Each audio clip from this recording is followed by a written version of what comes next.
June 14th, 2020. There's a lot going on right now out in the world, politically and in society, but it's also a good time to talk about Katelyn. And what I want to talk about is her legacy.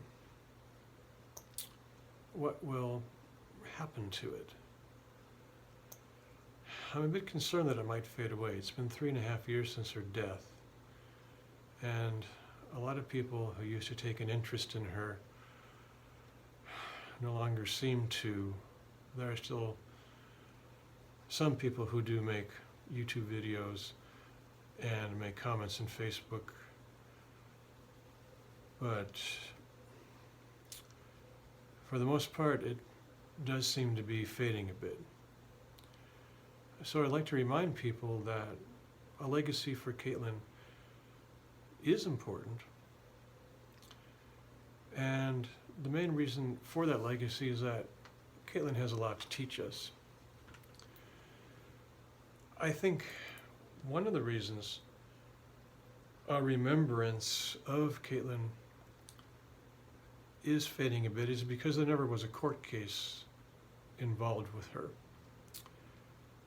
There was no justice on the legacy of Katelyn. Luke Callahan and Anthony, the stepfather, apparently have gotten completely away with the crimes they did against this poor girl. And as of the date of this video, there's nothing we can do about it. The police seem to take no interest in analyzing her cell phone for its content, which I think would contain the most incriminating evidence, but just absolutely nothing is happening in that arena. But if Katelyn's legacy does not involve justice, what does it contain? I said it contained learning, and also she can be an inspiration for us.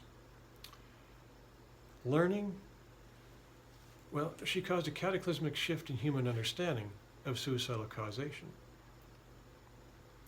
Before Katelyn, the main sentiment was that suicidal people, and by them I'm talking about mainly teens and preteens, kids still in the home, that these children were surrounded by wonderful family members and internet friends who did nothing but help them out of whatever mental imbalance they perceived them to have and just tried to get them out of suicide. But after Katelyn, I think we can understand that these children probably in most cases are surrounded by family members and internet friends who drive them into suicide, and who do that with their deadly bullying and their abuse, their neglect, their invalidation, their marginalization, and even the worst one, in the case of Anthony,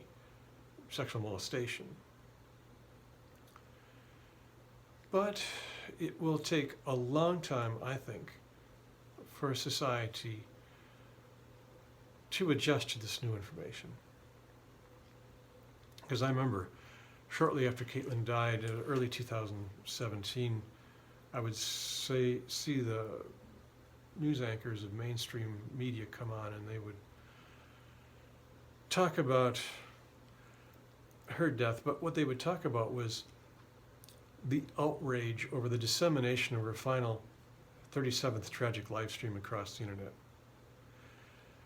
So the sentiment was, well, how dare this girl so offend us with a video of her own suicide, and then let it get out into the internet where it gets on everybody's cell phone and computer and whatever, and the police can do nothing to stop that. Well, the news is full of that, but there was no comparable outrage against the actions of Luke or Anthony. So, who found out about that? That was the common YouTubers and Facebook people. They did the necessary research to discover the backdrop, the actual causes of Katelyn's suicide, to show how little people knew about Katelyn the reasons for Katelyn's suicide, I remember this one person, he's quite famous actually, it was Eric Knudsen. He's the creator of Creepypasta.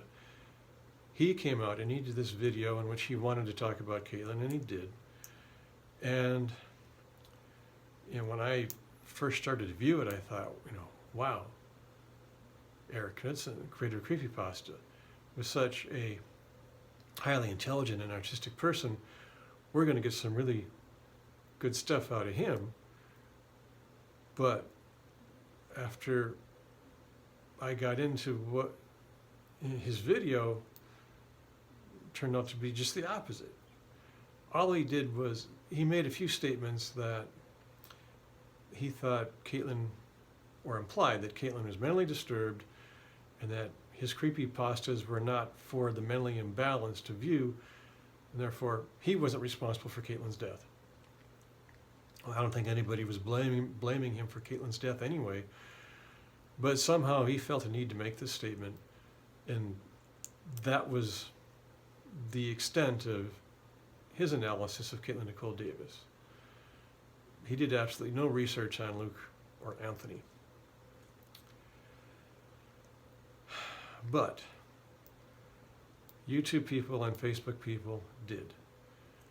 So now we have the groundwork for a meaningful legacy for Katelyn that actually has some profound information in it.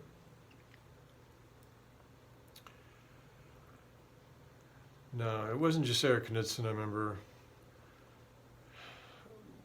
the police, school administrators, doctors, child protective services, anyone in authority. Back in early 2017 and even later, now they just seem to not understand what happened. Remembrance of Katelyn will teach people that. And they will teach people to question whenever they see a teen or preteen suicide, not to just do what the police say and just respect the privacy of the family in their time of grief, but to maybe wonder what was going on in that family, or what was going on the internet involving that child.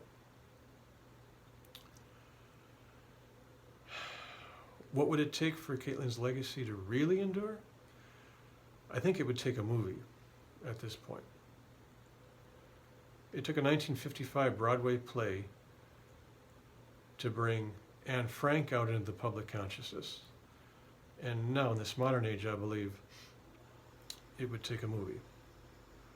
So I will always hold out hope that will happen.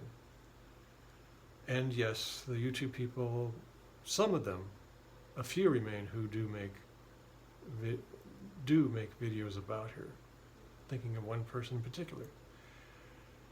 And those people are and always will be, in my view, the best.